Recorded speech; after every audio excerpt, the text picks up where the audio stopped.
பல்லாவரத்தில் பல்லாங்குழி விளையாட்டு. பல்லாவரம் தொகுதியில இலை கட்சியில இருக்கிற மாவட்டத்துக்கும் முன்னாள் எம்எல்ஏவுக்கும் இடையில போட்டியாம்.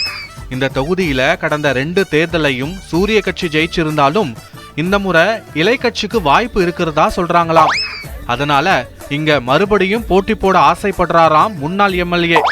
ஆனா அவருக்கும் மாவட்டத்துக்கும் ஆக மாட்டேங்குதாம்.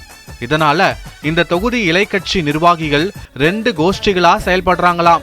அவங்க தலைவியோட பிறந்த நாளை கூட 2 கோஷ்டிகளும் ஒரே இடத்துல தனித்தனியா கொண்டாடி இருக்காங்களாம். 2 கோஷ்டிகளும் தலைமைக்கு மாறி மாறி புகார் அனுப்பிச்சிட்டு இருக்காங்களாம். ஒரு தரப்பு ஒரு புகார் அனுப்புனா அவங்களுக்கு எதிராக மறுதரப்பு இன்னொரு பிரச்சனையை கிளப்புதாம்.